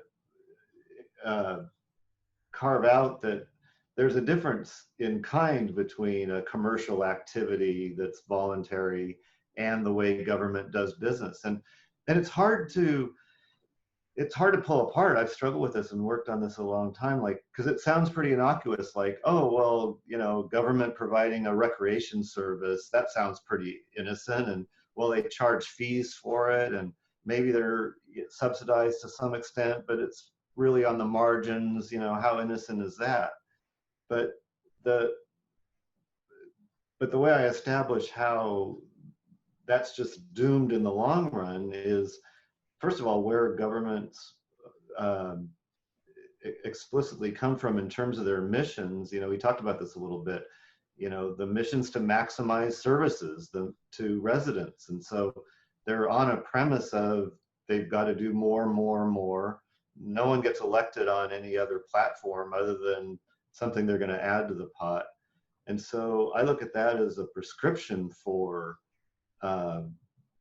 just ongoing kind of scope creep that manifests in financial stress. So and I guess the other aspect of it is, I'm not writing this, academically. I'm writing this partially from like, hey, I'm a witness to all this. I testify, under oath that, government makes a mess of, when you run even a recreation department or childcare out of a city government, you're running it like a municipal utility. And I can also testify to how municipal utilities run, and we see how stagnant they are and what the repercussions are. So I guess I'm so I'm struggling with kind of how to integrate, like, my testimony to, witnessing this, because I think that's kind of part of the relevant record here, with these other kind of considerations about framing and all that. Yeah, and we'll talk about that more together. I would say the thing I want to underline here is I don't think it's a bad formulation per se of, government should do like what only they can do. I think it's too vague to be in a theme. I think what will happen is that it'll lead you off the rails in your approach to have it at that level. You want to get more specifically, and it doesn't have to be that it's to protect individual rights. You might just see it, you might have it more in terms of force, that like, government decision-making process needs to take it into account the fact that governments are organizations or systems that are agents of force, something like that. Right. That then you have a clear fact of reality in mind that then is going to shape how your argument plays out. So we'll talk about that more, but I'd say the universal lesson here for people is that, first of all, your theme is for you. So it doesn't have to be something that, if stated, would be understandable or persuasive to your audience at the beginning. And it should be specific. It should be as kind of clear and concrete as you can make it, even if it's dealing with abstract principles, because otherwise you will lose the causality when you're trying to apply it in your writing. Right. All right. Any questions or thoughts on what we've discussed with Mark's project, and then we'll move to open Q&A.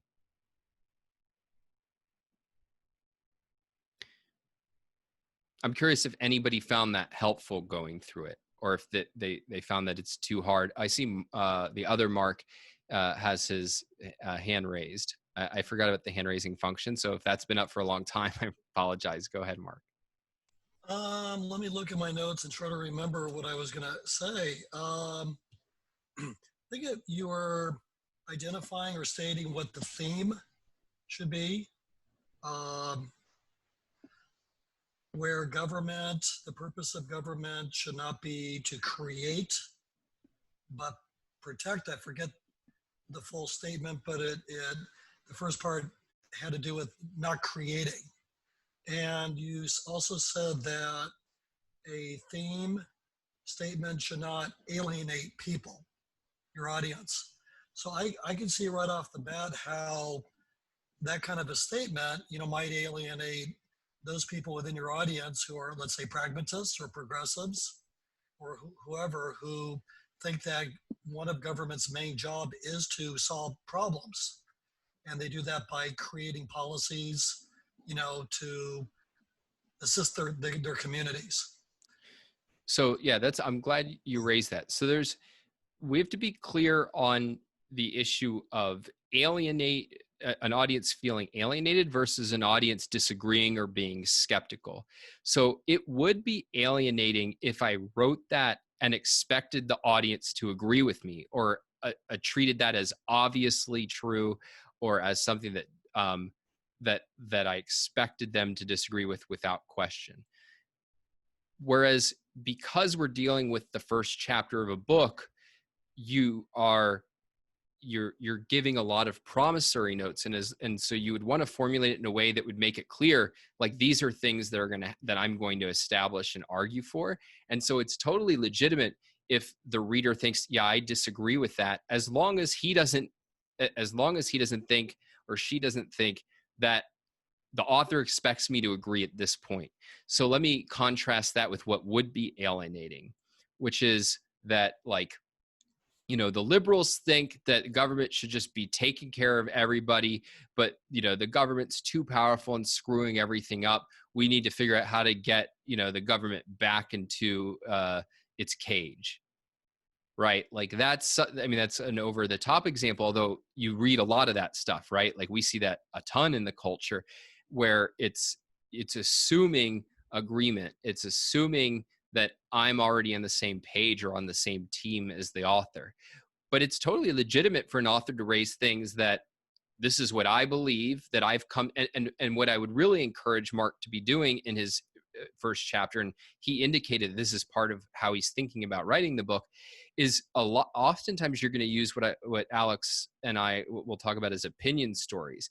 So I think a lot of how his first chapter will be told are, these are the conclusions I've reached after decades working in municipal governments, is I came to the conclusion that government can really only function as a protector, not a creator. And so now I'm very clearly not asking the reader to agree with me yet, or expecting him to agree with me yet. I'm just sharing the conclusions I've come to that then I'm going to justify over the course of the book. So yeah, that I think, thank you for raising that, because it's so important. Alienating is not about voicing ideas that your audience disagrees with. It's really about either confusing and baffling them, in which case they just think you're from another planet, or it's by assuming that they hold a certain view or certain value that they don't. And then a third category is you holding an idea or value where they can't even conceive of how a person could hold it. So those are kind of the three ways that you can alienate, but you can voice ideas that you've not yet proved if you do it the right way. Okay, because I can see commentators like Mark Levin, Rush Limbaugh, they're on the right, but you also have those on the left, who I guess do alienate, but again, they're speaking primarily to their audiences, right? Yeah, so this is not that concerned. Oh, no. And this is a point I make in my Persuasion Mastery course about why it's so hard to learn persuasion, is because most of the things that look on the surface like persuasion are not, and they're not intended to be. That what, people who are on Fox News or, on MSNBC, they are not engaged in persuasion. What they are engaged in is raising their status within their tribe. Or if you want to put it in a more friendly way, they're interested in sort of like entertaining and maybe arming with some stories and facts and data their side. They're not actually trying to take somebody who disagrees or who's at least skeptical and move them into agreement. And look, if you're going to do that, that's not something I would ever devote my life to, for sure. It's not completely illegitimate to talk to a group that's already in agreement with you. I mean, heck, that's what we're doing here. But what is what was I going to say about that? But if you hold radical ideas outside the mainstream, then you can't do that and expect to have an audience. So in effect, we by having ideas that are outside the mainstream, you actually gain a certain advantage in being persuasive, which is that you're much more aware of the assumptions that people are making. You're much more sensitive to the need to persuade and what's going to go into persuading, because you can't just get a following of excited people who are like, oh, everything you're saying is obvious and wonderful, because most people are going to disagree with it. Whereas, if you're a conservative, you can think you're being persuasive all day because you're getting hundreds of thousands of people saying, oh my God, you really stuck it to them that time. You really own the libs or whatever. So yeah, we have to be very careful in what we regard as models of persuasiveness, because I think there's very, very few in the culture who are even trying to play this game that we are. Can I ask one quick follow-up, Don? Yeah, absolutely. So, in terms of this is the conclusion that I've reached, local government should be protector, not creator. I guess, and maybe I'm just self-conscious about this because I had a high school friend read through this, and he's making notes, libertarian, like, like, okay, kind of basically signaling like, oh, this is giving away, where you're coming from. And so I think it becomes that, okay, how do you set this up, but not trigger getting put in a box of, what tribe is this guy from, kind of thing. So first of all, you can't hide it, and you shouldn't try to hide it. You don't want to be put in the wrong box. So it, like, we'll talk about how to execute on this. I mean, part of my advantage, though, is that I've been in this, right? I'm not writing from the outside in a vacuum where I think a lot of not so well informed criticism comes from. I can really speak to the issue. Sorry to interrupt you. Well, part of what we'll have to do is talk about exactly what your discovery story is, like when you encountered, you have to remind me of like when you encountered Ayn Rand and when you, well, it's now coming back to me. It's totally legitimate to say, like, I knew going into government, I'd read these ideas about free markets, but it wasn't, it was just kind of ideas that I had in my youth, but they became vividly real to me when I saw firsthand how this system operated. So again, we'd want to think about being authentic, like tell our real story and acknowledge that, and be open about it and say, like, I've come to the I am coming from a place where I believe in freedom and free markets. I don't expect that you do, but I think that by the end of this book, we'd have to refine it, because your goal is not, I'm going to convince you to be, a quote libertarian or anything like that. You're going to convince them of a certain process for thinking about how government can be more effective at the municipal level. So we'd have to play with it. But I would say, if you find yourself feeling like, oh man, I can't conceal my beliefs, you're asking the wrong question, right? We have to think, how do we disarm the fact that they will put you in a box, and at least roughly like accurate box. And we would just need to think about, how do we deal with that? And we'll toy with some ideas, but it's something you'll have to contend with. And the way that you're going to contend with it is you're going to find a way to disarm it without hiding it. Right. Hey, Mark, I got a question for you. Maybe you already kind of answered this, at least in part. And I would also assume that maybe there's been some other books written on the topic that you want to write on. So what would distinguish your book from the books written by other people? Well, I've looked really hard for any book that approaches this in this way. I mean, I don't know any book that's written by a former finance director of a city.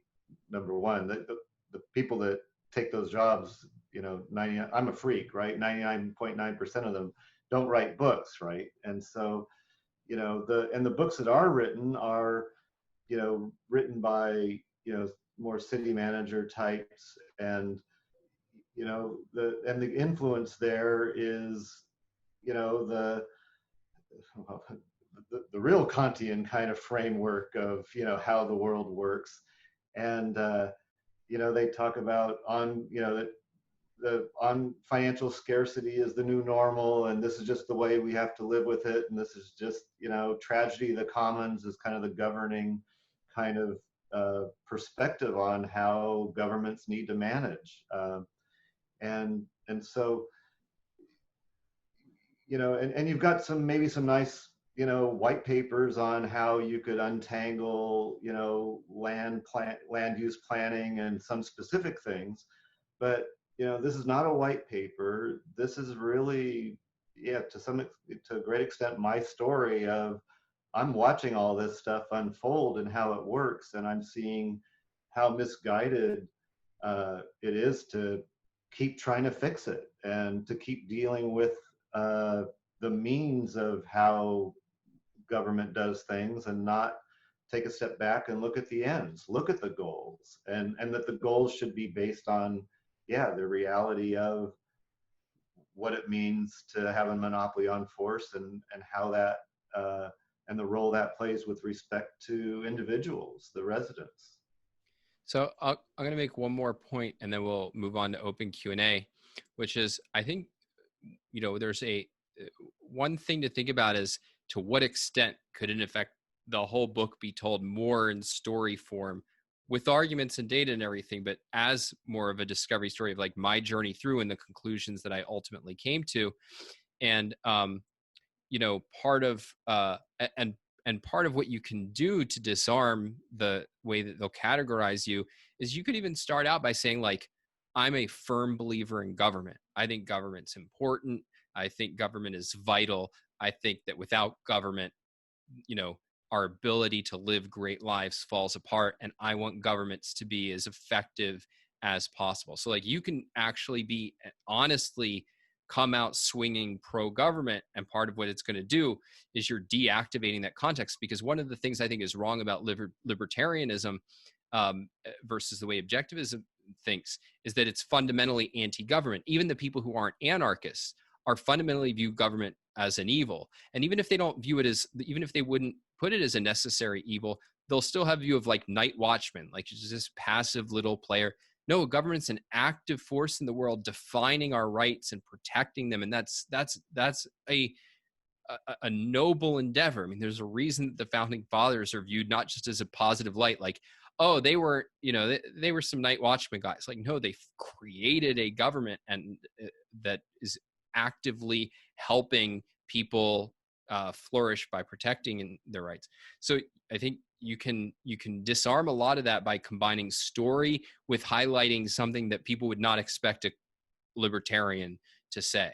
So thanks again, Mark. This was, I think, hopefully really valuable to everyone. I certainly got a chance to talk about some issues that I've wanted to talk about for a long time, in that I don't think often come up when, you know, we're not looking at a specific, you know, piece of writing that somebody's dealing with. So, all right, guys, we have a little less than half an hour for open Q&A. So feel free to just unmute yourself and ask, or type something in the chat. Yes, I got a question, Don, and anybody else. Getting back to the subject at hand, you know, which has to do with the Black protests, Black Lives Matter. Just quick or briefly, what would you consider to be maybe one goal that Black Lives Matter has and the Black protesters? What is one of their methods, and what would be at least one of their assumptions? I mean, I gave an indication of, and I was focused specifically on Black Lives Matter, the organization, because I think the protesters fall into a different category. Basically, they don't fall into any particular category. They're all over the map. Some have, I think, very good motivations, and I would have a lot in common with. And I think some really support Black Lives Matter as an ideology, and I think some are just nihilists who want to destroy for the sake of destruction. So I think it runs the gamut. But if we're thinking about the organization, what I highlighted was, you know, the goal of equality of outcome for racial groups. Now, even that, I think, ultimately is a pretend goal. It's like every evil ideology, it's a rationalization. So it's not a psychological goal, but it is the operative intellectual goal that's directing the policies that they support and the methods that they support.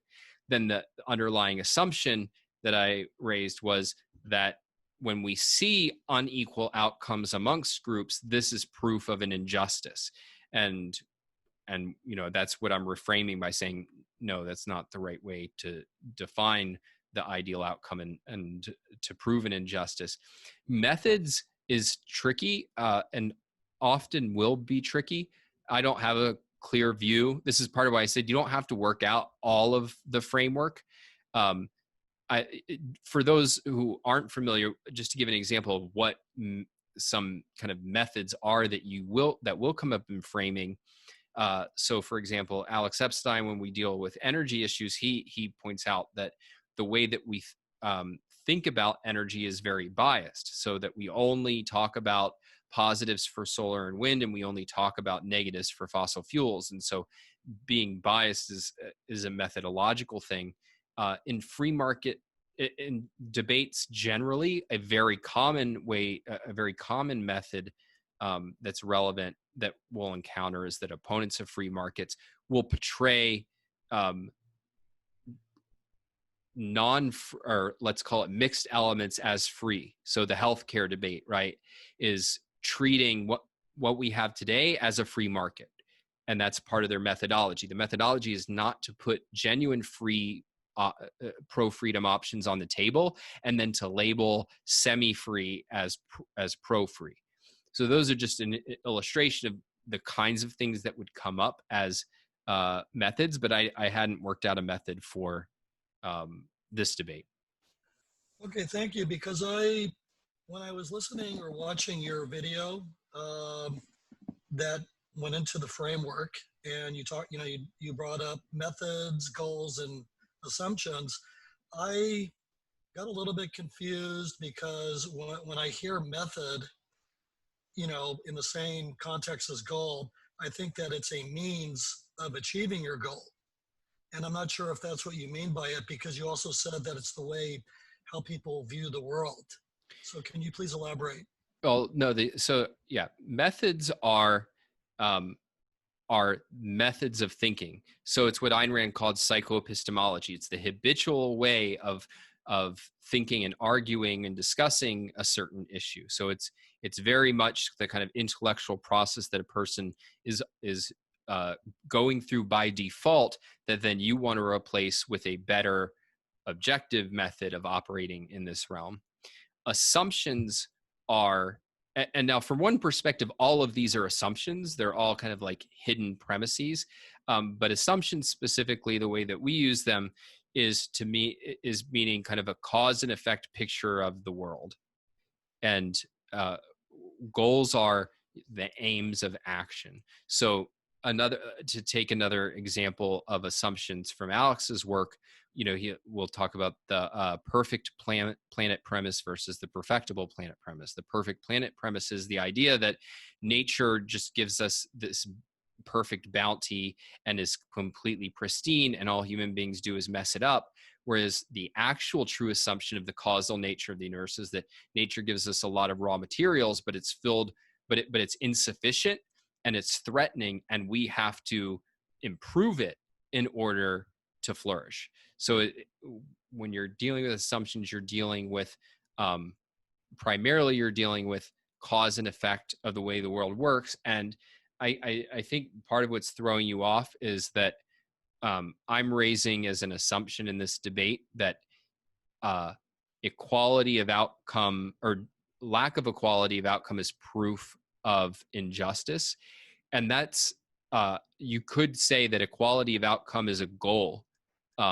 And that's true. But what I was trying to get at was not equality of outcome as a goal, but equality outcome as if we see that in reality, the only causality that could have led to it was injustice. And what I'm saying is that, no, there's many totally just, like in a perfectly just society, you could still see group inequalities of outcome, even if everybody was totally just, even if the system was totally just.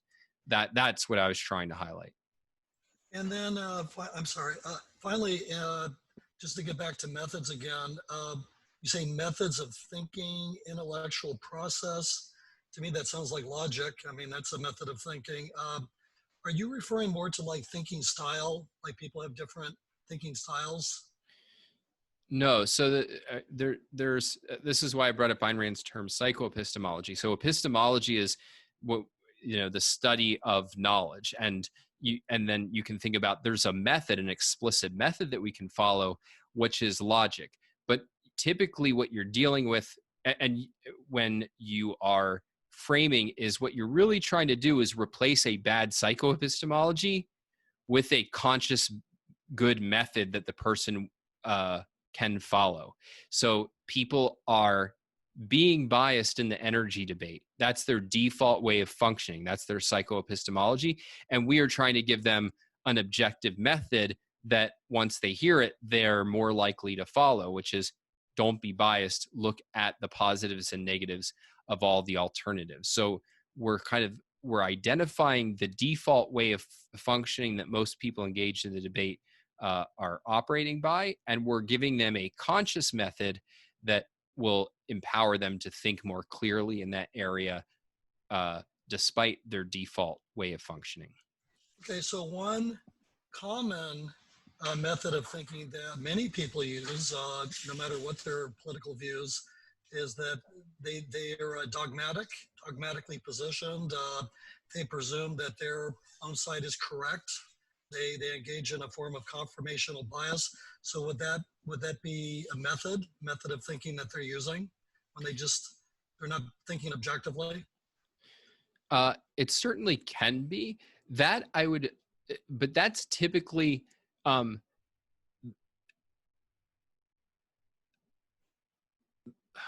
to put it.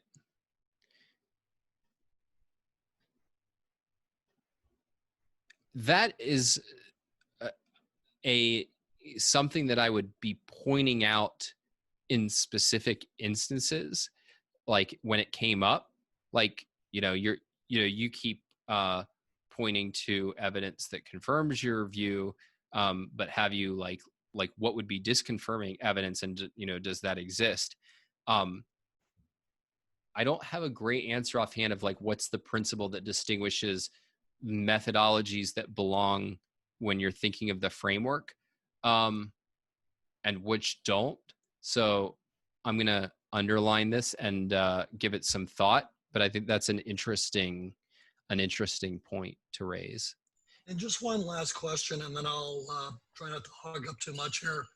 Now, I've heard that, reason is a means of thinking, right? Then you have mysticism, you have emotion, intuition. Now, do those come to play in psychoepistemology, or are those too broad of terms? Well, no. So I mean, they're just not the right categories. So reason is primarily a faculty, and Iron defines as the faculty that identifies and integrates the material provided by the senses, and then it operates according to a certain method, which is logic. And then sort of the alternative to going by reason is going by emotion. But when you're dealing with psychoepistemology, what you're primarily dealing with, I think, is you're specifying the forms in which people are functioning. What you're doing is you are trying to put in conceptual terms what, if they were doing it deliberately, would be a methodology.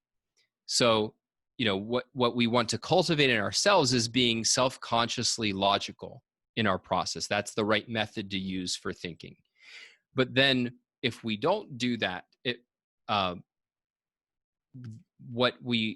rather in psychoepistemology, what we're doing is saying, what is the kind of automatized way that a person is operating? What is the way that they're operating, such that if they were doing it deliberately, would be a method? And so, like, people, bias is it's not that they're looking at their checklist going, man, I need to be really biased today. It's their default way of functioning, but we can identify it and say, like, this is the implicit policy that you're on. And so what you're trying to identify is the things that they are doing in the way that they're dealing with ideas that are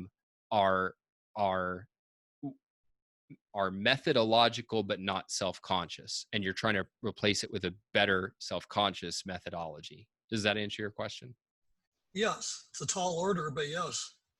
Well, thankfully, this is an important point, and then we'll move on to others, which is, it's not the case, and this is one of the most important discoveries that I think Alex has made in his work. We've been taught, and there's something right about this in objectivist circles, that until people's thinking improves, their conclusions aren't going to improve. Until their conclusions improve, life doesn't improve. But it's not the case that everybody has to become a world-renowned thinker. Like, they all have to master ITOE and then we'll get capitalism. That's not the way the causality works. It's that you can help empower them with the methodology that's necessary to get the particular point that you're making.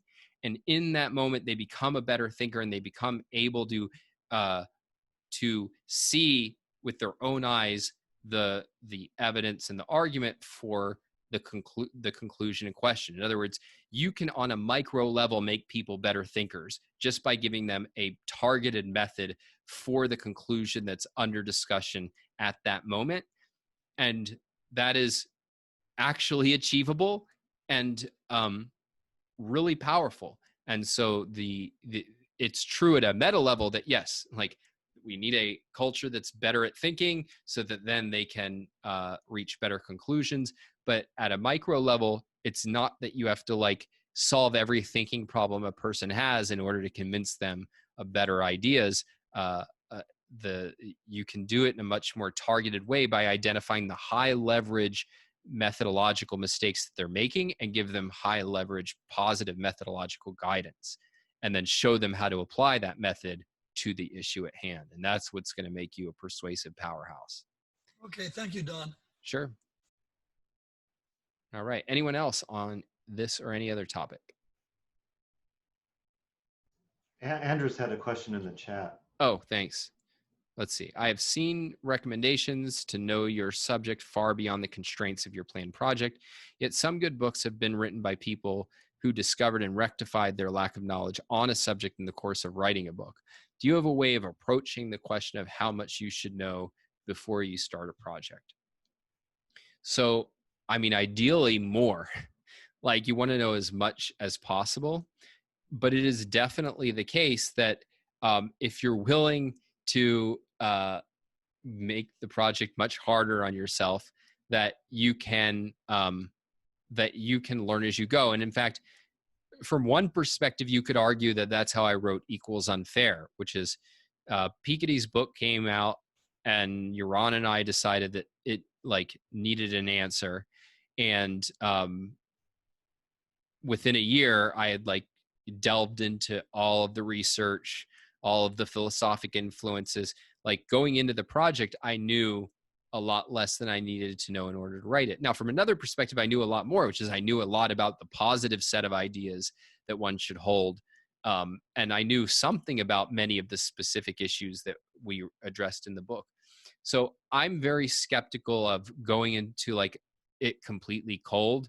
Like, you know, if you said, hey, Don, I want you to write on, I mean, I've written on so many things, but that it's hard to just pluck out. But even healthcare, I mean, I know quite a bit about healthcare and the context for it, but I would not just jump in and say, yeah, I'm going to write a book on healthcare. I would really want to know the lay of the land. And let me give you just an example, which is, I think the most persuasive policy book that's ever been written was Alex's Moral Case for Fossil Fuels. And he wrote that in 2011. No, I'm sorry, in 2014. Yeah, I think that's right. 13 or 14. And by that point, I think it's developed his ideas in energy for 5 or 6 years. And there's no way that you could have done that because you would not have been able to figure out everything that you needed to figure out and test material and develop stories and, you know, find a bunch of research. He learned a lot more writing it, way more than he knew at the beginning, including just this whole issue of establishing a framework before persuading people of the facts. So you'll achieve huge breakthroughs, but like I would not make a book my aim until I had really had a strong foothold in the material. And I actually think that's one of the things that kept my books from being quite as good as the Moral Case for Fossil Fuels, or let's say quite as persuasive. I think they have other strengths. But it was that I did a lot more learning while writing. And so you're mixing very different things, which is you're mixing thinking and communicating in a way that makes the communication process a lot harder. But it's no sin to try if you really want to. Any other questions? We have 5 minutes left, so hopefully somebody can take us out with a bang.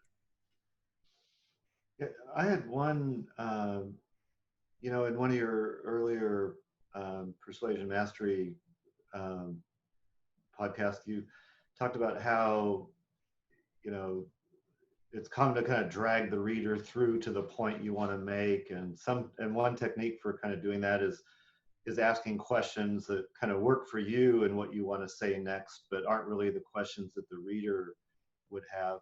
But how about use of quotes? It seems like that could be the same kind of trap where, like the quote, you're enthralled with a quote, but a quote really isn't an argument. So how would you advise on, the best use of quotes in a persuasive book or article?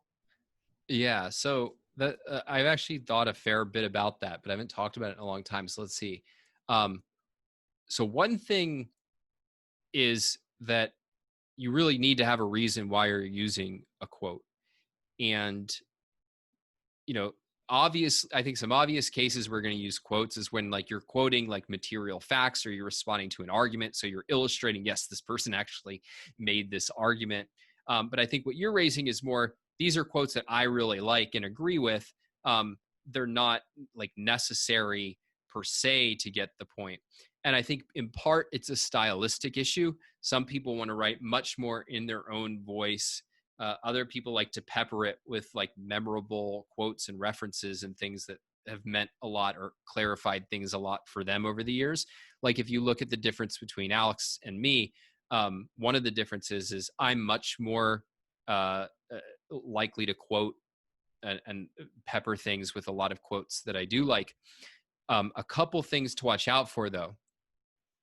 One is, unless you're actually quoting Ayn Rand, you will very, very often find that even the quotes you like are introducing bad premises or concepts or things that lack clarity, but which don't mess up your ability to process the information because you already have your context, right?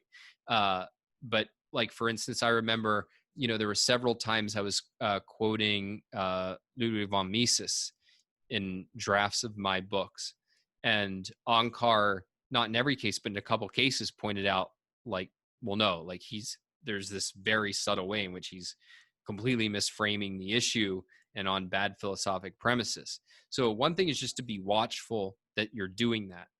The second is that you want to be very careful that it should never come across as like I'm quoting an authority in the context where it's more philosophical or argumentative. And one way, so I mean, just having that in your screen is it should be clear why you're quoting. So like, I'm actually, for my books, it's a little bit different because I was writing as an authority on Ayn Rand's ideas who's presenting them to the world in most of my previous books. And so it was much more organic and made sense why we were quoting her because that's who we were. We were the Ayn Rand experts. It's very easy to just bring her and say, as Rand said, and it sounds like you're trumpeting an authority. And remember, most people view her as a disqualifier. I think the most useful times to quote her is not like on her kind of big monumental statements about rights or something like that, but it's usually when she has a very, very interesting observation that would surprise people and be really valuable to them that they wouldn't expect her to make. So for instance, I'm much more apt to quote her nowadays, making a point about package deals or something like an epistemological point, than to quote on kind of a straightforward formulation about rights or something like that. Because I'm not going to do it as an authority, but B, the person will be able to get value out of it, and they'll be very surprised and think, oh, I didn't realize there was more to her than just like a standard, like get rid of government, do whatever is greedy sort of thing. Then the final consideration that I would say is if you find yourself quoting a figure because you don't know how to make the point clearly, that's a red flag. So I think a lot of the stuff that have been written on her ethics, including by people who are prominent within objectivism, are often, they quote things where they don't really understand the argument. So they figure, well, I'll just quote her and that solves my problem.